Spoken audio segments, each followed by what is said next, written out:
নমস্কার, welcome to my YouTube channel. তো আজ আবার একটি নতুন জব আপডেট নিয়ে চলে এসেছি তোমাদের কাছে। তো তোমরা ভিডিওটা স্কিপ না করে প্রথম থেকে শেষ অবধি দেখতে থাকো। অবশ্যই কিন্তু তোমাদের ভিডিওটি ভালো লাগবে, আর যদি ভালো লাগে অবশ্যই লাইক করে দেবে একটা, আর যদি চ্যানেলে নতুন হয়ে থাকো সেক্ষেত্রে কিন্তু চ্যানেলটা সাবস্ক্রাইব করে দিও। তো WBHRB স্টাফ নার্স গ্রেড 2 এর রিক্রুটমেন্ট বাদ দিয়েও যেসব কন্ট্রাকচুয়াল রিক্রুটমেন্টগুলো একটা দুটো করে হচ্ছে বা বেশি সংখ্যক পদ নিয়ে হচ্ছে, তোমরা কিন্তু সেগুলোতে অ্যাপ্লাই করতে পারো। যতক্ষণ না WBHRB স্টাফ নার্স গ্রেড 2 এর অফিসিয়াল নোটিশ কোনো কিছু বেরোচ্ছে তার আগে কিন্তু তোমরা এগুলো অবশ্যই অ্যাপ্লাই করতে পারো। তোমরা এগুলোতেও এনগেজড হতে পারো। তার এখানে স্যালারিও ভালো আছে এবং তোমরা কন্ট্রাক্ট বেসিসে হলেও কিন্তু এগুলো তোমাদেরকে কন্ট্রাক্টগুলো রিনিউ হয়। তো তোমাদের সেক্ষেত্রে কিন্তু তোমরা WBHRB স্টাফ নার্স গ্রেড 2 এর সাথে সাথে এইগুলোও কিন্তু টার্গেট রাখতে পারো। তো চলো দেরি না করে বলে দিই কবে নোটিশটি পাবলিশ হয়েছে, কি কি পোস্ট আছে, এজ লিমিট কত আছে, পোস্টের নাম কি আছে, কোয়ালিফিকেশন কি আছে, কারা কারা এলিজিবল আছো, মান্থলি স্যালারি কত আছে, ইন্টারভিউ হবে না এক্সাম হবে, এবং কোথায় দিতে যেতে হবে, আর কিভাবে তোমরা ফর্ম ফিল আপ করবে এবং ফর্ম ফিল আপ করার পরে তোমাদেরকে কি কি করতে হবে সেগুলো সব ডিটেলসে বলে দিচ্ছি। তো নোটিশটি পাবলিশ হয়েছে 26/7/2024, অর্থাৎ 26শে জুলাই নোটিশটি পাবলিশ হয়েছে। Broadcast engineering consultant India limited, এই broadcast engineering consultant India limited থেকে পাবলিশ হয়েছে। আর এটি কিন্তু পোস্টিং দেওয়া হবে, অর্থাৎ আমাদের যে চিত্তরঞ্জন ন্যাশনাল ক্যান্সার ইনস্টিটিউট সেই যে ডিপার্টমেন্ট সেখানে কিন্তু পোস্টিং দেওয়া হবে। এই যে একটা প্রাইভেট লিমিটেডের আন্ডারে এই যে আমাদের ক্যান্সার হসপিটালের যে রিক্রুটমেন্ট বেরোয়, চিত্তরঞ্জন ন্যাশনাল ক্যান্সার ইনস্টিটিউট থেকে যে রিক্রুটমেন্টগুলো বেরোয় কন্ট্রাকচুয়াল, সেগুলো কিন্তু এই বেসিল থেকেই হয়ে থাকে। তো চলো প্রথমে দেখে নিই প্রথমে দেখে নাও পোস্ট কি আছে। Name of the post infection control nurse, অর্থাৎ ইনফেকশন কন্ট্রোল যে নার্স হয় ICN সেই পোস্ট। আর এখানে কিন্তু পোস্ট আছে একটি। আর এখানে এজ লিমিট কিন্তু দেওয়া আছে, ম্যাক্সিমাম এজ লিমিট 45 ইয়ার্স অবধি। আর এখানে কোয়ালিফিকেশান হিসেবে কিন্তু দেওয়া আছে BSc নার্সিং হতে হবে, কোনো সার্টিফাইড ইনস্টিটিউট থেকে BSc নার্সিং করতে হবে, এবং ICN কোর্স, এই যে ICN কোর্স এটি 5 ইয়ার্সের এক্সপিরিয়েন্স থাকতে হবে কোনো NABH হসপিটালের থেকে। এক্সপিরিয়েন্স হিসেবে তোমাদেরকে ডিউটি করতে হবে কোনো NABH হসপিটালে, আন্ডারগত যে হসপিটালগুলো আছে সেই হসপিটালে, এবং 5 ইয়ার্সের কিন্তু ICN কোর্সের 5 ইয়ার্সের তোমার এক্সপিরিয়েন্স থাকতে হবে। আর অবশ্যই কিন্তু ICN কোর্স করা থাকতে হবে, আর BSc নার্সিং হতে হবে। BSc নার্সিংরাই কিন্তু এলিজিবল। এখানে মান্থলি স্যালারি দেওয়া আছে 50,000 টাকা। আর তোমরা কিভাবে অ্যাপ্লাই করবে, online registration up to 6 August 2024। Online registration কিন্তু অলরেডি শুরু হয়ে গেছে। তো তোমরা 6 আগস্ট অবধি কিন্তু অনলাইন রেজিস্ট্রেশন তোমরা করতে পারবে। তো আজকে তো 1 তারিখ, তোমাদের কাছে এখনও 5 দিন টাইম আছে খুব ভালো মতো। তারপর অনলাইন রেজিস্টার করার পরে, অনলাইনে অ্যাপ্লিকেশনটা করার পরে কিন্তু তোমাদেরকে ওই রেজিস্টার্ড যে বা অ্যাপ্লিকেশনটা যে করলে ওই অ্যাপ্লিকেশন কপিটা নিয়ে কিন্তু ওয়াকিং ইন্টারভিউতে যেতে হবে 8/8/2024। তাহলে তোমরা প্রথমে ফর্ম ফিল আপ করবে। ফর্ম ফিল আপ করার পরে রেজিস্টার্ড কপিটা তোমরা প্রিন্ট আউট করে নেবে। প্রিন্ট আউট করার পরে কিন্তু 8/8/2024 অর্থাৎ 8ই আগস্ট কিন্তু তোমাদেরকে রিপোর্টিং করতে হবে 10টার সময়। এখানে ভেন্যু দেওয়া আছে 1st floor HR department, Chittaranjan national cancer institute, অর্থাৎ CNCI যেটাকে আমরা বলে থাকি। এটার অ্যাড্রেস দেওয়া আছে কলকাতা, স্ট্রিট নম্বর 299, DJ block, action area 1, new town, Kolkata 7,01,60। তো এখানে কিন্তু ভেন্যুটা দেওয়া আছে। এই ভেন্যুতে কিন্তু তোমাদেরকে ওই রেজিস্টার্ড অ্যাপ্লিকেশন নিয়ে তোমাদেরকে ওয়াকিং ইন্টারভিউর জন্য 8ই আগস্ট 10টার সময় যেতে হবে। এখানে কিছু টার্ম এবং কন্ডিশন দেওয়া আছে।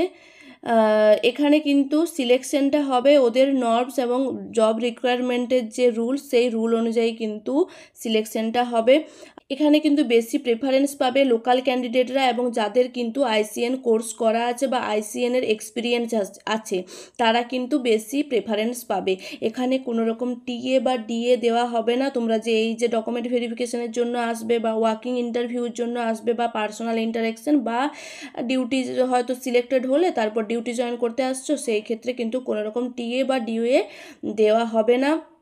যে ক্যান্ডিডেট ওয়ার্কিং ইন্টারভিউর জন্য যাবে তাকে কিন্তু অবশ্যই অনলাইন অ্যাপ্লিকেশন আগে সাবমিট করতে হবে, সেই অনলাইন অ্যাপ্লিকেশন নিয়ে যেতে হবে।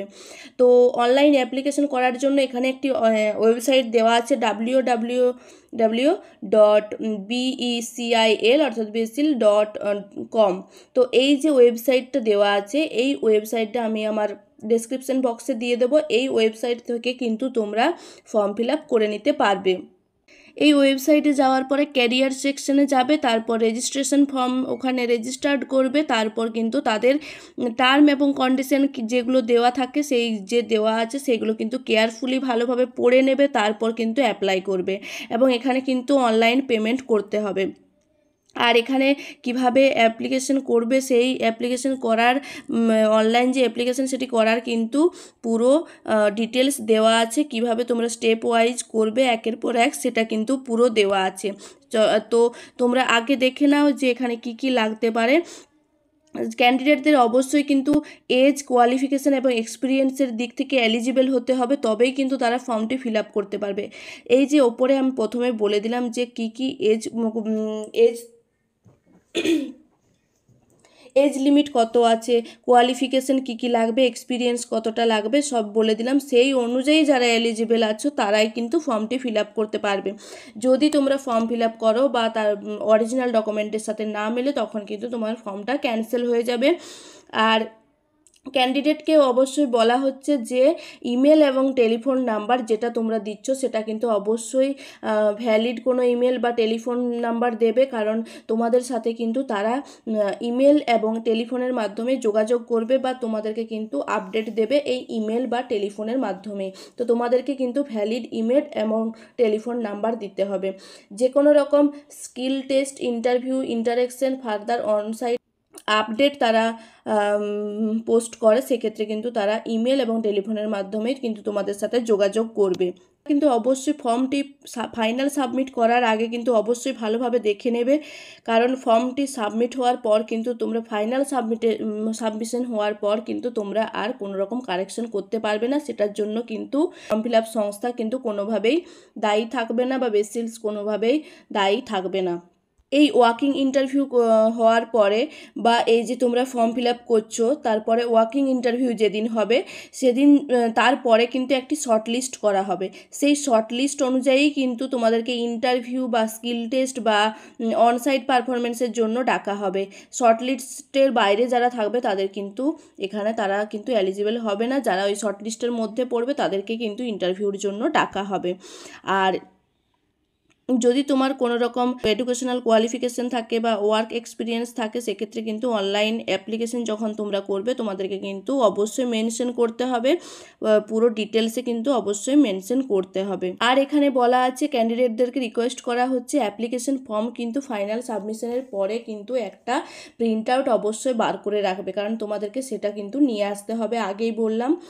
আর কোনো রকম যদি তোমাদের টাইপোগ্রাফিক্যাল এরর হয়, ধরো তোমাদের ফর্ম ফিল আপ করলে তখন তোমাদের ইমেল আইডি বা মোবাইল নাম্বারে কোনো প্রবলেম হলো সেক্ষেত্রে কিন্তু বেসিল কোনো দায়িত্ব নেবে না। যদি তোমার ধরো ফাইনাল সাবমিশন হয়ে গেল সেক্ষেত্রে তুমি কিন্তু আর চেঞ্জ করতে পারবে না, সেটা কিন্তু তোমার দোষই থেকে যাবে। সেখানে কিন্তু তোমরা আর এডিটের কোনো অপশন পাবে না।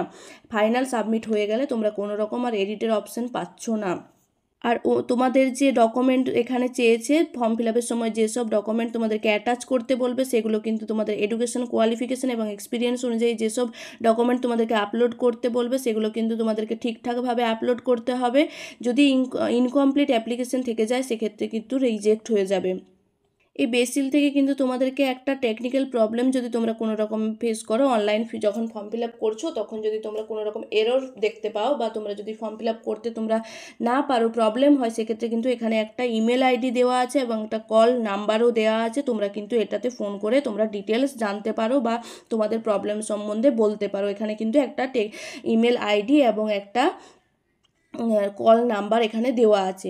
এরপর এখানে লেখা আছে যে 6/8/2024 এই দিন, কিন্তু এই দিনের মধ্যেই কিন্তু তোমাদেরকে ফাইনাল সাবমিশন করে দিতে হবে ফর্ম ফিল আপটার জন্য, অর্থাৎ লাস্ট ডেট তোমাদের 6/8/2024।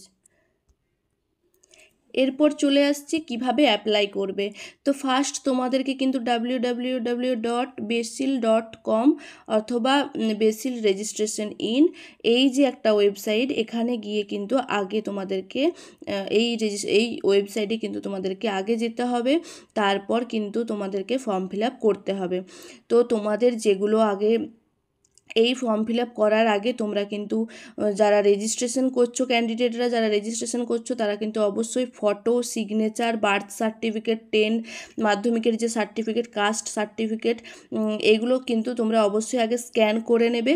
স্ক্যান করে ফাইলের সাইজটাকে ঠিক করে নেবে। তোমরা যে ফাইলগুলো আপলোড করবে সেগুলো সাইজগুলোকে ঠিক করে নেবে। সেগুলো কিন্তু 100 কেবির বেশি হওয়া চলবে না, 100 কেবির মধ্যেই হতে হবে। এখানে কিন্তু ফর্মেট সাইজ বলাই আছে 100 কেবির মধ্যে হতে হবে, অর্থাৎ তোমরা ফর্ম ফিল আপ করার আগে কিন্তু এই ডকুমেন্টগুলো স্ক্যান করে ফর্মেট সাইজ, ফাইল সাইজ কিন্তু তোমরা আগে থেকে ঠিক করে রাখবে। তারপর তোমাদের কাছে ভ্যালিড কিন্তু ইমেল আইডি বা ফোন নাম্বার চাইবে। তোমরা কিন্তু অবশ্যই পার্সোনাল ভ্যালিড নাম্বার দেবে, সেক্ষেত্রে না হলে কিন্তু তোমরাই প্রবলেমে পড়বে।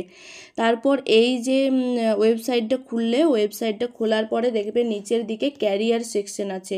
এই ক্যারিয়ার সেকশনে তোমরা চলে যাবে। ক্যারিয়ার সেকশনে যাওয়ার পরে ফার্স্ট তোমরা সিলেক্ট অ্যাডভার্টাইজড নাম্বার পাবে, তারপর কিন্তু তোমাদের কাছে চলে আসবে, ওইগুলো ফিল আপ করার পরে চলে আসবে এন্টার বেসিক ডিটেলস। সেখানে যে যে ডিটেলসগুলো তোমাদের কাছে চাইবে সেগুলো তোমরা ফিল আপ করবে খুব সাবধানতা অবলম্বন করে। তারপর এন্টার এডুকেশন ডিটেলস বা ওয়ার্ক এক্সপিরিয়েন্স, তারপর তোমাদের কাছে ওয়ার্ক এক্সপিরিয়েন্স এবং এডুকেশন ডিটেলস চাইবে, সেগুলো তোমরা কেয়ারফুলি পড়ে করে তারপর আপলোড করবে। তারপর কিন্তু আপলোড করতে হবে photo, signature, birth certificate, 10th certificate, caste certificate, এগুলো কিন্তু স্ক্যান করে, ওই যে বললাম 100 কেবির বেশি হওয়া যাবে না, সেই রকম ফরম্যাটে রেডি করে কিন্তু তোমাদেরকে আপলোড করতে হবে। তারপর অ্যাপ্লিকেশন প্রিভিউ আর মডিফাই, তারপর তোমরা অ্যাপ্লিকেশনটা আবার একবার দেখতে পাবে, তখন কিন্তু তোমরা খুব ভালোভাবে দেখে নেবে কোনো রকম ভুল আছে কিনা, কোনো রকম কোনো জায়গায় মিস্টেক আছে কিনা, সেগুলো খুব ভালোভাবে দেখে নেবে, কারণ ফাইনাল সাবমিশন হয়ে গেলে কিন্তু তোমরা আর কোনো রকম কারেকশন করতে পারছো না। তারপর পেমেন্ট অনলাইন মোড, তারপরে অনলাইনে পেমেন্ট করতে হবে, সেটা তুমি ক্রেডিট কার্ডে করতে পারো, ডেবিট কার্ডে করতে পারো, নেট ব্যাঙ্কিং অথবা ইউপিআই এর সাহায্যে করতে পারো। অনলাইন পেমেন্ট কিন্তু করতে হবে। অ্যাপ্লিকেশনের লাস্ট পেজে কিন্তু ইমেল আইডি দিয়ে কিন্তু তোমাদের ডকুমেন্ট স্ক্যান হবে। তো তারপরে কিন্তু ফাইনাল সাবমিশন। এখানে কিন্তু আরও কিছু দেওয়া আছে যে ক্যান্ডিডেটকে অবশ্যই কিন্তু ওই passport colour photo, signature, scan copy, size of the scan copy, এগুলো কিন্তু দেখে নিতে হবে, 100 কেবির মধ্যে হতে হবে এবং জেপিজি অথবা পিডিএফ ফাইলসে কিন্তু সাবমিট করতে হবে। অন্যরকম ফাইল করে দিলে কিন্তু হবে না, জেপিজি এবং পিডিএফ ফাইলস করেই তোমাদেরকে কিন্তু আপলোড করতে হবে। আর এখানে কিন্তু অনলাইন পেমেন্টে অ্যাকসেপ্টেড হবে। এখানে কোনো রকম ডিমান্ড ড্রাফট বা cheque, money order, postal order, pay order, banker cheque, postal stamp, এসব কিন্তু কোনো রকম অ্যাকসেপ্ট করা হবে না। তো এখানে বলে দিই যে কাদের কত অ্যাপ্লিকেশন ফিজ লাগছে। জেনারেলদের ক্ষেত্রে 885 টাকা, ওবিসিদের ক্ষেত্রে 885 টাকা, এসসি এবং এসটি যদি হও সেক্ষেত্রে 531 টাকা, এক্স সার্ভিসম্যান হলে 885 টাকা, ওমেন হলে 885 টাকা এবং ইডাব্লিউএস এবং পিএইচ এর ক্ষেত্রে কিন্তু 531 টাকা। এছাড়াও যদি তোমরা আরও অন্য পোস্টের ক্ষেত্রে অ্যাপ্লাই করো সেখানে আরও আলাদা চার্জেস দেওয়া আছে। তোমরা যেহেতু আইসিএন পোস্টের জন্যই অ্যাপ্লাই করছো তোমাদের কিন্তু এই টাকাগুলোই লাগবে। তো পুরো ডিটেলসে বলে দিলাম যে কিভাবে তোমরা অ্যাপ্লাই করবে, কতগুলো পোস্ট আছে বা ডিটেলস যে নোটিশে যা যা দেওয়া আছে সবই কিন্তু ডিটেলসে বলে দিয়েছি। তোমাদের যদি তাও বুঝতে কোনো অসুবিধা হয় অবশ্যই তোমরা কমেন্টে জানাবে। আর যদি ভিডিওটি ভালো লাগে অবশ্যই একটা লাইক করে দেবে। আর শেষ অবধি আমার সাথে থাকার জন্য অবশ্যই ধন্যবাদ।